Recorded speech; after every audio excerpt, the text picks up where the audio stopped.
Hi all, నేను మీకు ఇవాళ ప్యూర్ జామ్దాని కొందరు జామ్దాని శారీకి కస్టమైజేషన్ బ్లౌజ్ చూపిస్తున్నానండి. యాక్చువల్ గా ఈ శారీ గుర్తుపట్టారా? ఇది లాస్ట్ టైం మనం ఇన్స్టాలో పోస్ట్ చేసిందండి. ఇది ఒక క్లయింట్ తీసుకున్నారు. సో దీనికి బ్లౌజ్ డిజైన్ చేసిందన్నమాట. సో ఇది వచ్చేసి బ్లౌజ్ రెడ్ ప్యూర్ రాసిల్ కంటి శారీలో రన్నింగ్ బ్లౌజ్ వచ్చింది. దానికి మోటివ్స్ ఇచ్చాము బ్యాక్ సైడ్.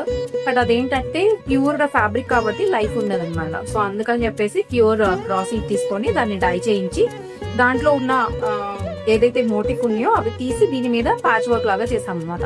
ఇదంతా చిన్న థ్రెడ్ వర్క్ అండి, చాలా మైనర్ డీటెయిలింగ్ ఉంది దీంట్లో. మొత్తం థ్రెడ్ వర్క్స్, అన్ని కలర్ థ్రెడ్స్ జరీ మిక్స్ చేసి చైన్ స్టిచ్ హ్యాండ్ వర్క్ చేసాం అనమాట.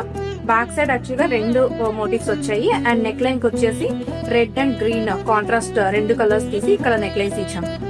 అండ్ స్లీవ్ వచ్చేసి స్లీవ్ కి కూడా యాక్చువల్ గా మోటివ్ ఇచ్చారు, అది కూడా కట్ చేసి దీని మీద ప్యాచ్ వర్క్ చేసి. సో స్లీవ్స్ ఏంటంటే స్లీవ్ ఉన్న మనకి యాక్చువల్ గా స్లీవ్ కి బోర్డర్ ఇచ్చారు, అదే బోర్డర్ తీసేసి దాన్ని ఏమి డిస్టర్బ్ చేయకుండా ఇలా బోర్డర్ యాడ్ చేశారు బ్లౌజ్ కి. సో మొత్తం ఇలా వస్తుంది బ్లౌజ్. ఫ్రంట్ పార్ట్ వచ్చేసి సింపుల్ అండి, దాన్ని ఏం డిస్టర్బ్ చేయలేదు, జస్ట్ సింపుల్ వర్క్ ఇచ్చాం. ఎందుకంటే శారీ చాలా హెవీ వచ్చింది కాబట్టి సింపుల్ వర్క్ ఉంటేనే శారీ ఎలివేట్ అవుతుంది బ్లౌజ్ కన్నా కూడా. సో ఇలా సింపుల్ వర్క్ ఇవ్వడం వల్ల బ్లౌజ్ ఎలివేట్ అవుతుంది, at the same time sari కూడా ఎలివేట్ అవుతుంది. సో ఇలాంటి బ్లౌజెస్ మీరు కూడా ప్రీమియం శారీస్ కి, మీ ప్రీమియం శారీస్ కి కస్టమైజ్ చేయించుకోవాలనుకుంటే please visit our store at యామ్నీ ఉంగా designer label, Kukatpally. Thank you so much.